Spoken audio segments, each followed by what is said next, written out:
எல்லாருக்கும் கிஃப்ட அட்டைப்பெட்டிக்குள்ள கொடுத்துட்டு தங்கச்சிக்கு மட்டும் வெறும் அட்டையை கொடுக்குறாருன்னு யோசிக்கிறீங்களா? அது வெறும் அட்டை இல்ல, அதை தேய்ச்சா சில பல கோடிகள் வரும். தேங்க்ஸ்ண்ணா. ஜீவா, மாமா எனக்கு எதுவும் வேணாம் மாமா. எனக்கு தெரியும் ஜீவா, உனக்கு சுயமரியாதை ஜாஸ்தின்னு எனக்கு நல்லா தெரியும். அதனால தீபாவளிக்கு நீங்க என் வீட்டுக்கு வந்திருந்தா நாங்க என்ன பண்ணுவோமோ அதைத்தான் இப்ப பண்ண போறோம். பெருசா எதுவும் இல்ல.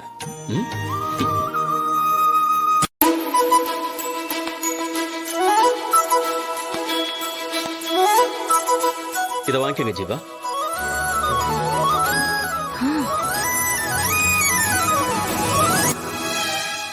மாமா நீங்களே போட்டு விடுங்க மாமா.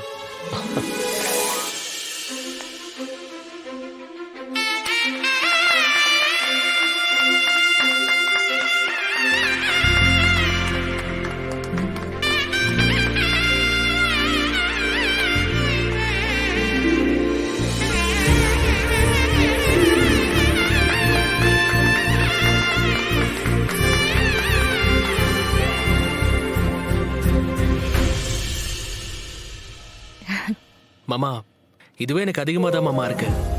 மாமா அத்தைக்கு கிஃப்ட் நான் மருமகனா அவங்களுக்கு வாங்கி கொடுத்தது. இது உன் மாமனார் வீட்டு சைடுல இருந்து மாயாவோட அண்ணனா உனக்கு தல தீபாவளிக்கு நான் போட்டது. இதை செய்ய வேண்டியது என்னோட கடமை.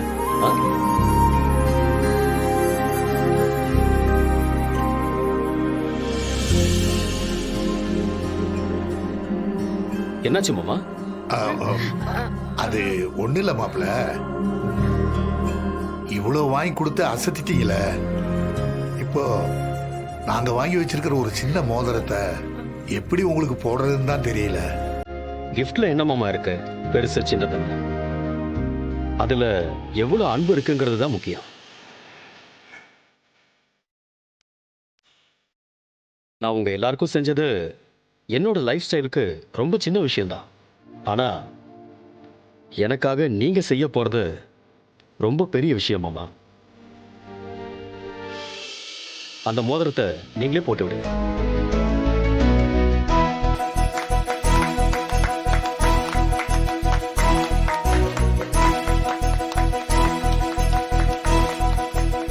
மாப்பிள்ள, எனக்கு என்ன சொல்லுதுன்னே தெரியல. அப்பா நீங்க என்ன காமராஜரா மத்தியான சாப்பாட்டுல முட்டை போட? அதெல்லாம் வெஜ்ஜில சேர்த்து ரொம்ப வருஷம் ஆச்சுப்பா. ஓஹோ.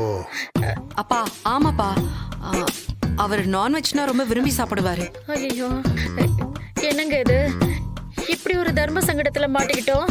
தல தீபாவளிக்கு மாப்பிள்ள ஆசைப்பட்டதை சமைச்சு போடலன்னா அப்புறம் என்னங்க மாமியார் வீடு? பாவம் நம்ம மாப்பிள்ள பசியோட வேற வெயிட் பண்ணிட்டு இருப்பாரு. நம்ம வீட்லயே சமைச்சிடலாமா? என்னென்ன சமைப்ப? நமக்கு தான் எதுவும் செய்ய தெரியாதே. இப்பதான் எல்லா ரெசிபியும் நெட்லயே கிடைக்குதேமா, அத பார்த்து அப்படியே நம்ம சமைச்சிடலாம். ஆமாக்கா, நானும் அதுக்கு ஹெல்ப் பண்றேன்.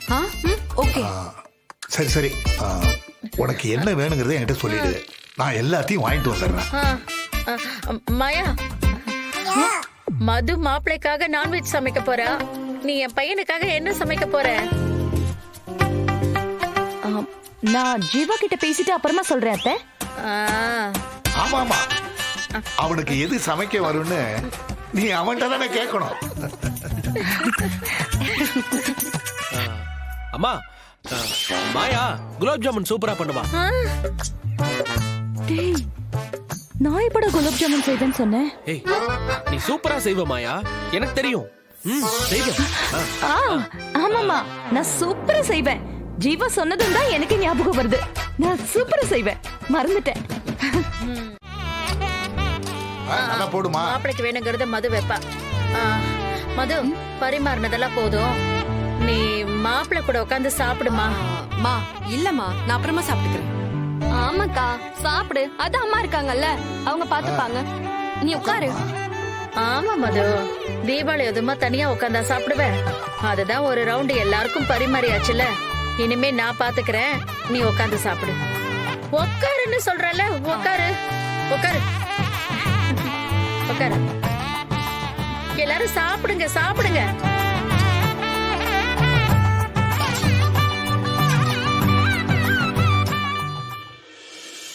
நம்ம பயந்துட்டு இருந்தோம், இப்ப நல்லா தான் வந்திருக்கு. ஒரு மீன், அரை முட்டை, கொஞ்சம் சிக்கனு. நண்பா, இது எனக்கே பத்தாது நண்பா. ஆமாண்டா, கொஞ்சம் கம்மியா தான் இருக்கு. ஏய், மொத்தமாவே 1/4 கிலோ தான் வாங்கியிருப்பாங்க போல. நான் வேணா ஓப்பனாவே கேட்டுட்டுமா இது எப்படி பத்துன்னு? டேய், அதெல்லாம் கேட்காத, இருக்கிறத சாப்பிடு, அட்ஜஸ்ட் பண்ணிக்கோ. சாப்பிடுங்க. உங்களுக்காக பார்த்து பார்த்து சொன்னேன்.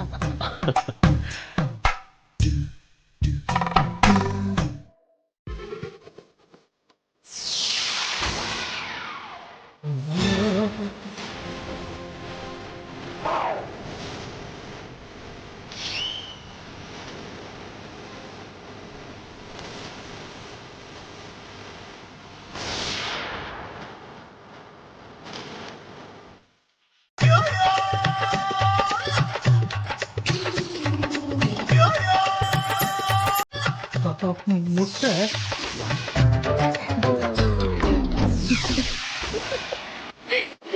நண்பா, இதெல்லாம் எங்க வந்துச்சு?